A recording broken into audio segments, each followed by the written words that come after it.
Mr. Beast is what Marx warned us about. It's the year 1867. A bearded philosopher named Karl Marx Bearder philosopher. sits in the dim light of the British Museum, scribbling the foundational texts of Das Kapital. He is writing about a terrifying future where every human interaction is reduced to a cold transaction, a world where even kindness is a commodity bought and sold for a profit. He had Capitalism. no idea that over 150 years later, he would describe the career of Jimmy Donaldson, Mr. Beast, with frightening accuracy. We view Mr. Beast is just one of the guys, and this has been existing. I mean, this exists for much longer than Mr. Beast. You know, like TV shows, they already do this for a long time. For years, way before Jimmy ever existed. Mr. Beast as the internet's greatest philanthropist, a modern-day saint who builds wells and pays for surgeries. But through a Marxist lens, Mr. Beast isn't the solution to capitalism's failures. He is its final, most dystopian evolution. He has perfected an economy where human... Oh, exactly. Like, this is only sustainable because he has to record the videos and he has to use... whatever he does to people so that he can fund this so he can do other things. But I believe, before I continue the video, I believe that Mr. Beast, he does more good than harm, you know, because, for example, if he doesn't exist, how many people wouldn't have him helped, you know, wouldn't have he helped if he didn't do what he does, right? Desperation is gamified, and charity is no longer an act of mercy, but a high-yield digital asset. For example, I would love to compete in a God damn it, in a Mr. Beast video, and I don't know, maybe compete for like $500,000 or whatever. Say, oh, you want to, for example, the last challenge was survive in the market for 60 days and then win 250. Bro, I would love to stay in there. I would love to stay in there. Even though I'm suffering, dude, you're probably never going to have this opportunity ever again. So I would still take the challenge. And I feel like he does more good than bad, you know, because in the end, it's not Jimmy's fault that he lives and we all live in capitalism. And I feel like he took advantage of it to help other people, and if he doesn't do it, a lot of people if he didn't do this, a lot of people wouldn't have gotten the opportunity to change their lives through the videos. So it's hard to say, you know, like who's the evil here?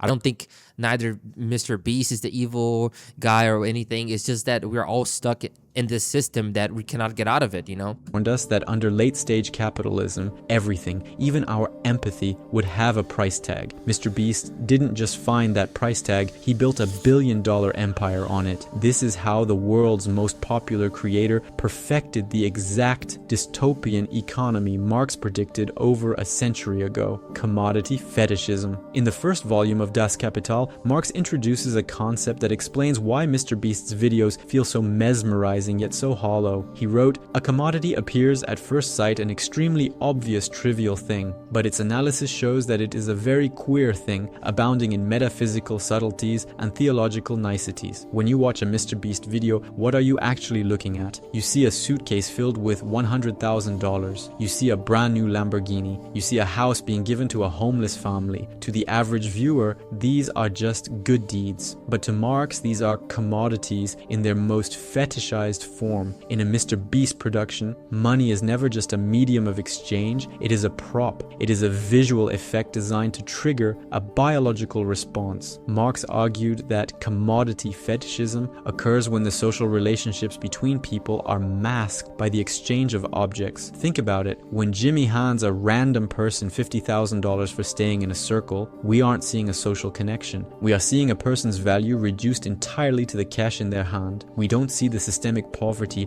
I mean, I would still take the challenge even though I am being reduced to whatever the fuck. Fuck that, dude. The person's being poor their whole life. And then you get the chance to win 500,000 to do a freaking challenge, bro. I am taking it. And, oh, but you're going to have to do this. I don't care, bro. Just give me the money. That makes that $50,000 a life-altering miracle. And he's never going to change the system. He just plays with it. Nobody's ever gonna change the system, bro. We only see the magic of the money itself. The money becomes a godlike entity that solves all problems, hiding the ugly reality of the labor and desperation that created the need for the money in the first place. Exactly. But he's not gonna solve it.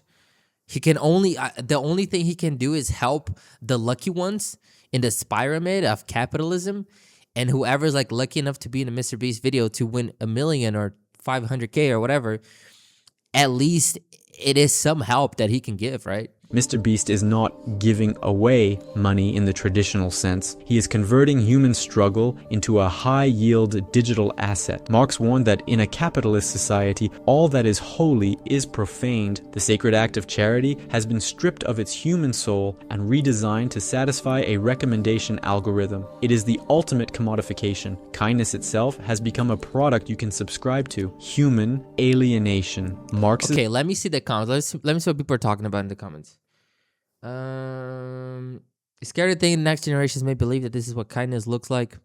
It's no longer charity the moment you show it off to the world. But that's the thing, like he's only able to help more people because he's showing the world. If he doesn't show the world, he's not going to be able to do it again to help more people. So what do you prefer? Do you prefer him not showing it to the world and then not helping as many people, or him building a business off of it but potentially helping hundreds of thousands of people?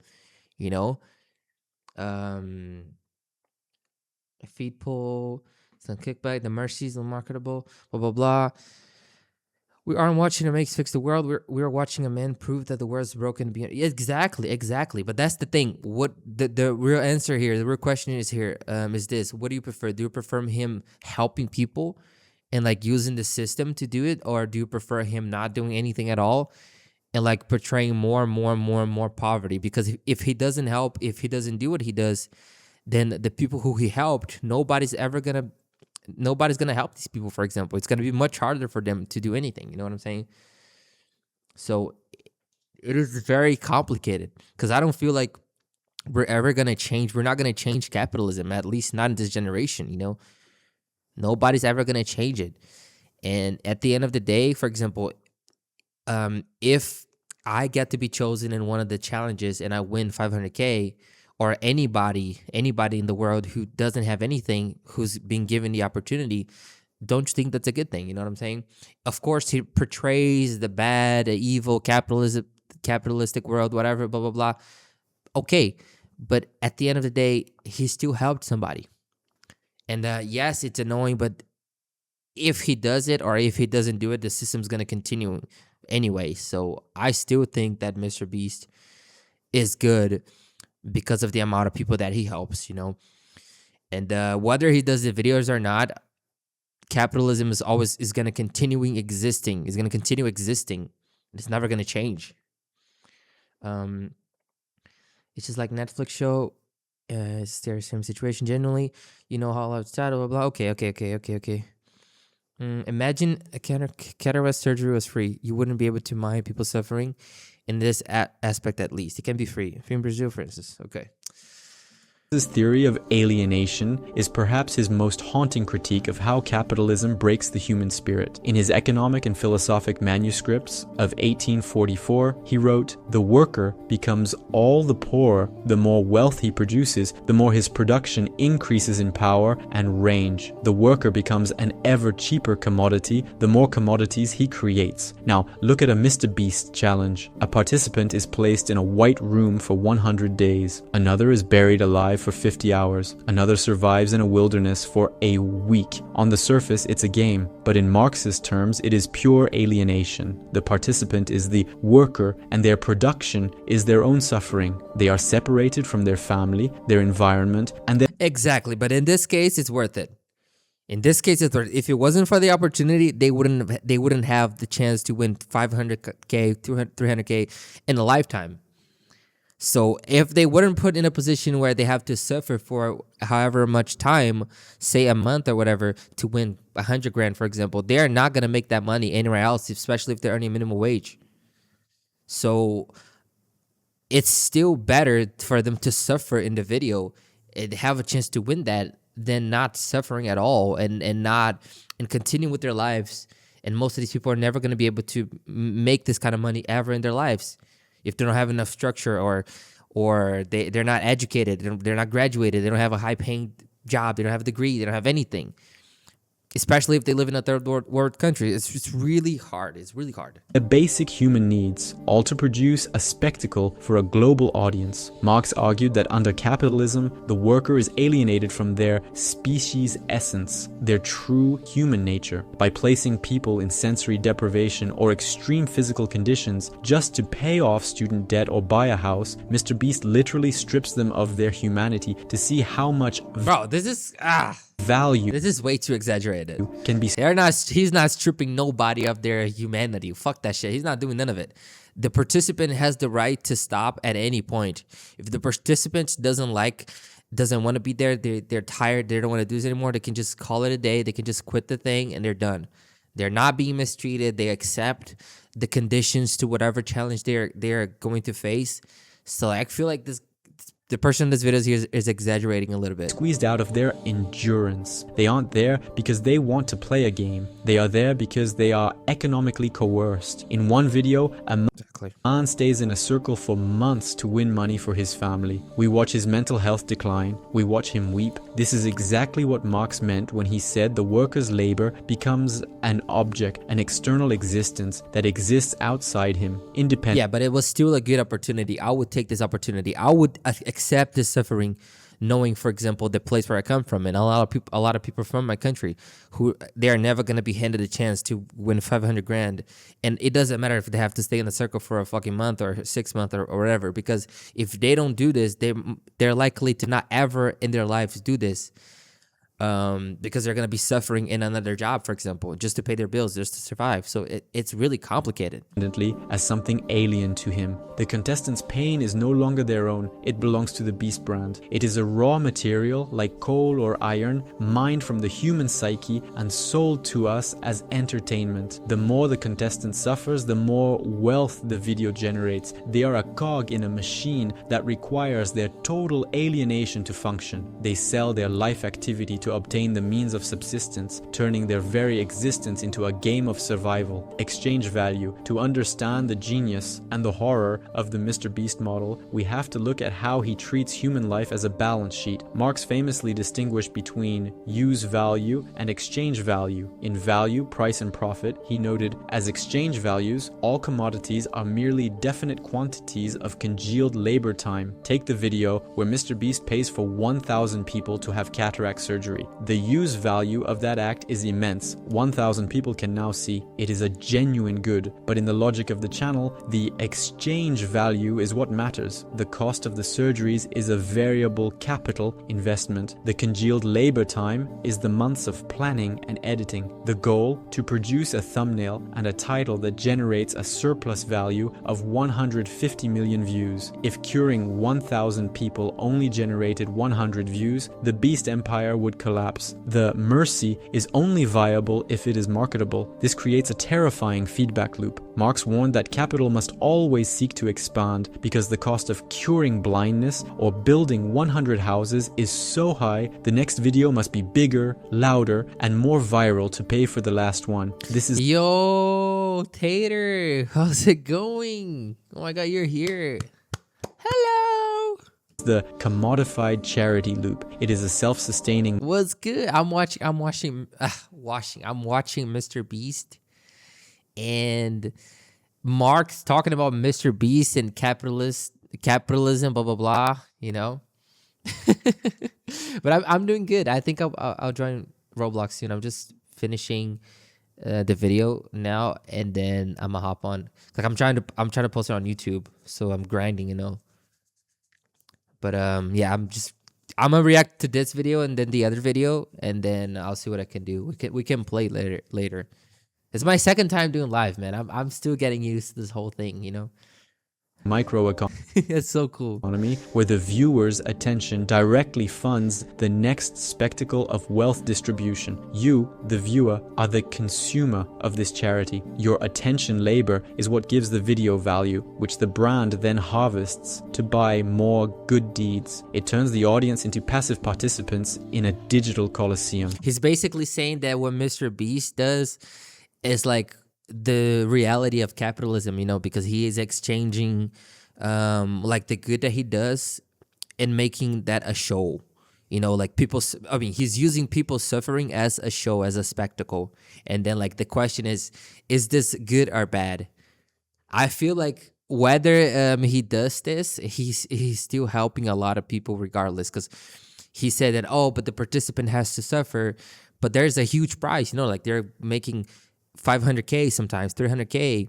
I would accept the challenge, especially if I come from a place where I have no opportunities.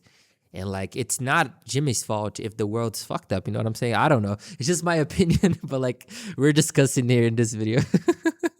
We aren't being inspired to help, we are being conditioned to watch. Marx believed that the market eventually turns everything into a quantity. In the MrBeast universe, there is no quality of mercy. There is only the quantity of people helped versus the cost per click. It is a cold, calculated breakdown of the human heart into a spreadsheet. Capital accumulation. Marx's most famous command for the capitalist was accumulate, accumulate. That is Moses and the prophets. He understood that capital is not a thing, but a process.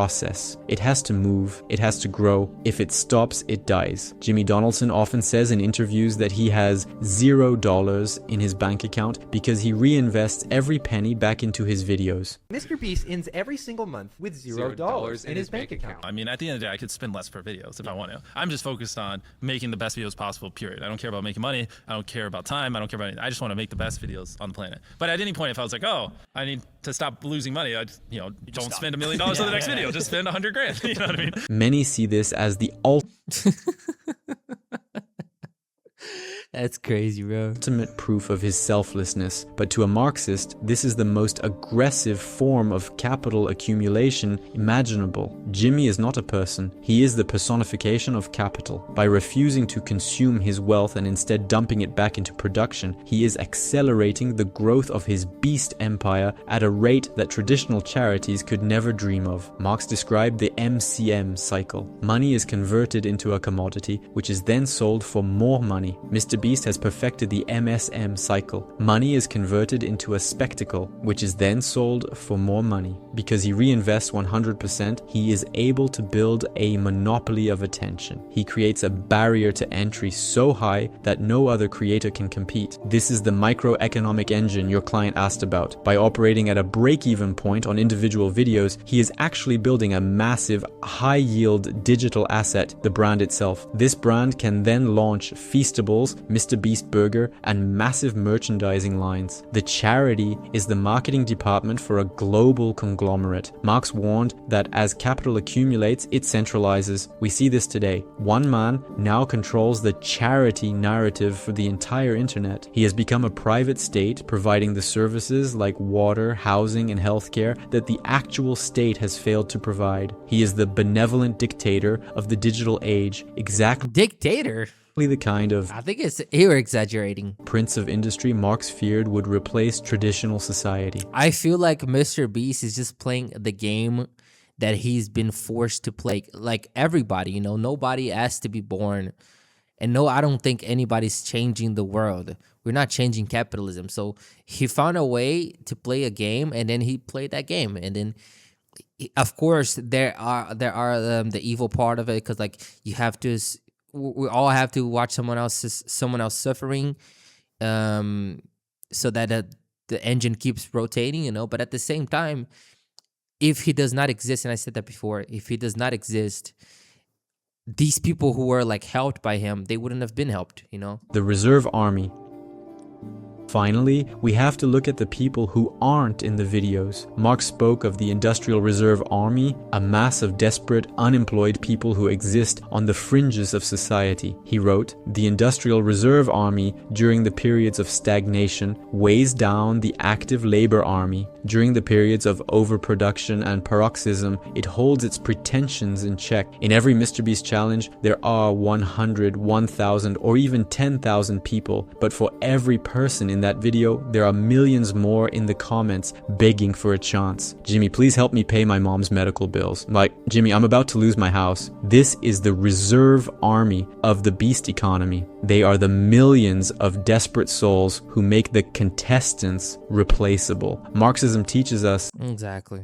that the system needs this But this does not make Mr. Beast evil. It's just how everything is, whether Mr. Beast exists or not. desperation to function. If everyone had a house, if everyone had healthcare, if everyone had their debt paid off, Mr. Beast's content would be boring. There would be no Exactly. This is right. stakes. The spectacle relies on the existence of a massive suffering underclass. The reserve army is what gives the video its tension. Mr. Beast is not a bad person. In fact, by all accounts, he's a very nice one. But that's the point. Marx wasn't interested in whether the capitalist was nice. He was interested in what the system forced them to do. We aren't watching a man fix the world. We are watching a man prove that the world is broken beyond Exactly. repair. And the scariest part, we can't stop watching. We are the ones providing the living labor of our attention, keeping the vampire alive. Damn, man. That was a crazy video, bro.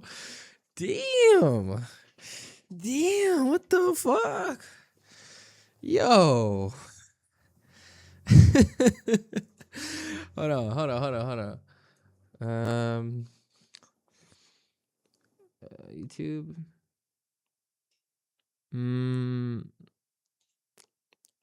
I tried watching one of the videos out of curiosity. I couldn't even finish it. Real charity or compression doesn't need a camera. Okay, he said I tried watching one of the videos just out of curiosity and couldn't even finish it. Real charity or compassion doesn't need a camera. But that's the thing here, y'all. It doesn't matter. Like, you can help people with or without a camera as long as you're helping. And he's feeding the system. That's the only way that he can help other people is through doing these things, you know. And like, some people that are gonna agree with it, some people that are not gonna agree with it. But at the end of the day, I feel like he does more good than bad. And like, it's not his fault if the world's fucked up. You know what I'm saying? But yeah, tell me what y'all think. Man.